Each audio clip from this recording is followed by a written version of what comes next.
give us your week one overreactions.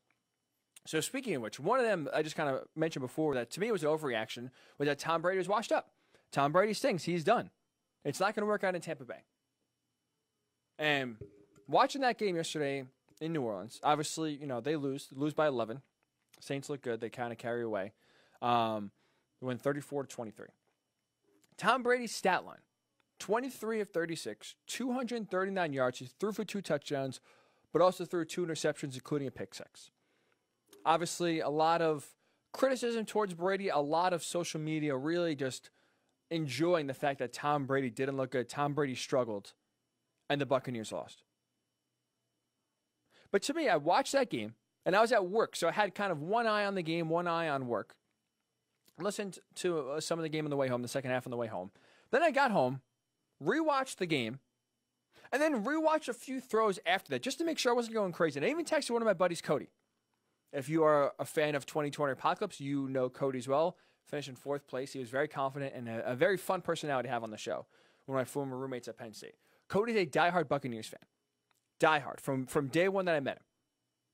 So this is not some fluke about, just following Tom Brady or now that, Tom Brady's in the Buccaneers are good, he's on the bandwagon. He's been a Tampa Bay fan since day one. So I texted him last night because I had some thoughts and I want to get into this. Why Tom Brady's debut with Tampa Bay should be encouraging. And he agreed with me. Because social media, if you missed the game or didn't watch a lot of it, social media was bagging on Tom Brady, rubbing his nose in the fact that he didn't really play great. I'm basically saying he's not good. He's washed up. And to me, again, I defended Tom Brady last year in New England. I thought it was more the lack of continuity with his wide receivers, the offensive line not being great, more than actually Tom Brady's skills deteriorating, his arm strength lessening, and just his overall play going down. So I still have high hopes for Tom Brady, Tampa Bay. And again, watching this first game, because we had a lot of questions and we didn't have any answers, right? No preseason games, really no film because not a lot of press were allowed and fans weren't allowed to training camp. We didn't really see much of Tom Brady, how he fit in this Bruce Arians offense. So while the stats from week one aren't dazzling, they're not impressive. Watching this game, to me, I come out encouraged more than anything else.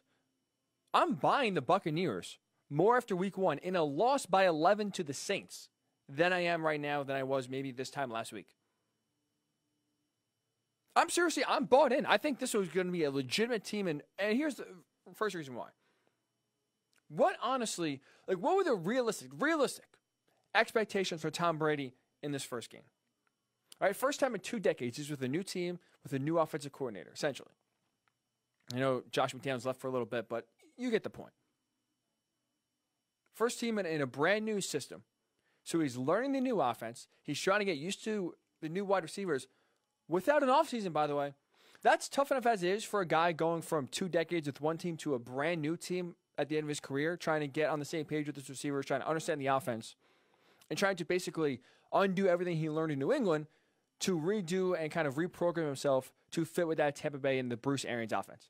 That's hard enough as it is if everything was normal. He had no offseason.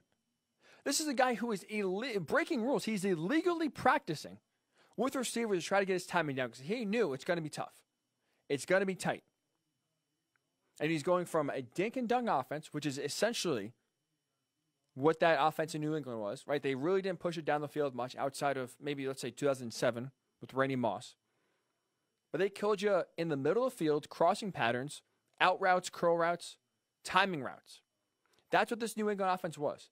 Death by 1,000 paper cuts. Dump offs to the running back. He goes from that offense to now a vertical passing scheme. You're throwing the ball deep. You're throwing the ball deep a lot. Instead of having a 50-yard completion where you throw the ball 10 yards and the receiver, because of the way you scheme it up, is open and can run the ball 40 yards, you're getting a 50-yard completion because you're throwing the ball 50 yards to Mike Evans or Chris Godwin. It's different. You have to get used to it. So what were your realistic expectations without a true offseason, with a truncated training camp, that Tom Brady is just going to step in a brand new offense, trying to reprogram himself to play a brand new style of football, and then all of a sudden come out week one against a pretty damn good, by the way, Saints defense, and look like his MVP self? He's supposed to go back to 2007? I mean, he's 43. Let's also have some realistic expectations here. I think he's going to be good, but he's not good enough to where he could put the entire team on his back. He needs help from everybody. So, realistic, expectations shouldn't have been that high for week 1 anyway. And I think people were probably assuming the best, that he was going to just crush it. You see all these weapons that he has and say, oh, he's going to throw for 50 touchdowns. Obviously, he didn't do that. But this is exactly not, a game where you come away more concerned than not. So expectations, if they were rational and realistic, this is probably what you expect somewhere in this area. Maybe less interceptions, maybe not a pick six, maybe a little bit crisper play. But somewhere in this area is not shocking. But to me, the most important thing, and the reason why I'm encouraged coming out of this game, and again, an 11-point loss where Tom Brady threw 2 interceptions, including a pick six. The one area I really look at where I come away more encouraged, buying the Buccaneers more than I did this time last week, was he showed Tom Brady at 43 years old still has the physical skills to fit into this offense and win. His arm strength looked pretty damn good. It looked good. Friday, 3 days ago, Jason Licht, general manager of the Buccaneers, had a press conference and was talking about how, in his mind, in his professional opinion, we'll say, Tom Brady's arm looked better in training camp with the Buccaneers than it did when they watched film on him last year in 2019. And to be honest, watching yesterday, I agree with Jason Licht. I think that's an accurate description of Tom Brady. I think it's an accurate depiction, an accurate, what's the word here? An accurate scouting report. How about that? And I went back, and again, I watched this the 3rd time to make sure I'm not losing my mind. A lot of these were incomplete that I'm about to rattle off here. But he threw some dimes yesterday that Bruce Arians wants him to throw. In the first quarter, he threw a 40-yard dime to Mike Evans that was incomplete, but a Drew pass interference. Hit Mike Evans right in the arm. So there's one. Third quarter, he threw another deep pass, this time a 45-yard pass to Mike Evans that drew another pass interference. Again, hit him right in the hands. Later, a 30-yard pass to Scotty Miller. Again, another flag pass interference. But he's throwing the ball deep. He's putting it right there where these receivers can make a play. On that play to Scotty Miller, one hand was basically, the defensive back held one of his hands back, so he tried to make a one-handed catch. But the ball was dropped right in the breadbasket, only where Scotty Miller could catch the ball, and would have caught if he had 2 hands. And finally, he actually did get a completion, this time to said Scotty Miller, 35 yards. These are all passes in the air, by the way.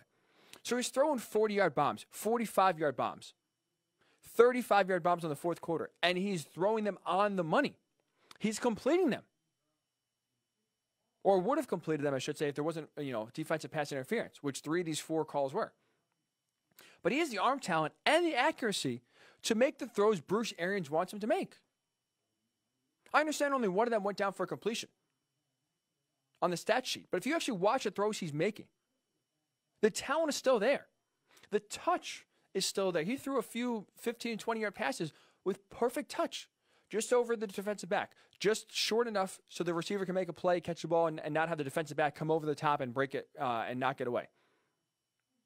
So sure, he didn't have a great game by any stretch. So again, I'm not trying to, shrug off Tom Brady's struggles and put it on the team. I'm not. He didn't play great. He didn't play great by any stretch.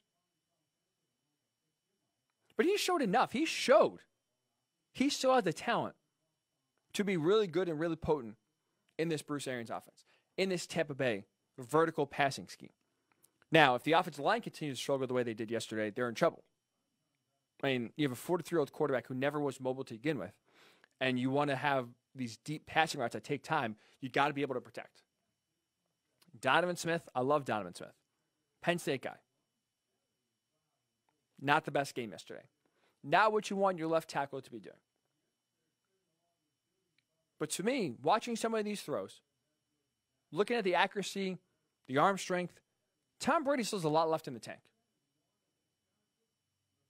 He still showed, to me, he still has this tools and the talent to get it done. To change his basically offensive philosophy and fit in to this Bruce Arians offense, not have Bruce Arians try to fit into this Patriots West Coast dink and dunk offense. So to me, again, because of looking at some of these throws that he made, realizing that as time goes on, as more practices, as more games, as health improves, i.e. Mike Evans, this offense is only going to get better. The continuity and the familiarity that Tom Brady is going to have with these receivers is only going to improve. They're going to be on the same page. They're going to know what to look for. So I'm feeling very confident. I'm buying into the Buccaneers. Again, to me, they're going to be legit this year, and they're going to be a real problem in the playoffs. A real problem. Because despite the loss, despite the 2 picks, despite the pick 6, Tom Brady showed the physical tools to have success in this offense, and I'm buying in. So I'm curious your thoughts. Buccaneers Saints, biggest game of the day yesterday, right? On the national Fox window at 4:25 if you're on the East Coast. Biggest storylines: Drew Brees, Tom Brady, both in their 40s, trying to get one more Super Bowl. All these weapons around Tom Brady, all the hype and discussion of what is Tom Brady going to look like, what is Buccaneers team going to look like. You got your first shot. You got your first glimpse. And again, while it's easy to bag on Brady, you look at the stats, they weren't great. You look at the results, not great. I'm more encouraged watching this than I was this time last week, excuse me. So I'm buying into the Bucs. I think Tom Brady actually looked really good, or should now I'll take that back. Tom Brady, to me, while his stats didn't look good and his play didn't look good, showed the potential that he could be really good in this Bruce Arians offense. So I'm buying it. I'm buying into the Buccaneers. I think they're only going to get better this year. They will be a real legitimate problem for the Saints in the NFC South, for the rest of the NFC. So I'm curious your thoughts. If you watch the game, Buccaneers Saints, Tom Brady's first game in a new uniform in 2 decades. What did you think? What are your thoughts? Is Tom Brady done? Is he done? In your mind, did he just not do enough? Am I making too many excuses? Because to me, he showed the talent that he had. He showed the arm strength. He showed the accuracy. I'm buying in. I'm buying into the Buccaneers, and I think they'll be very good this year.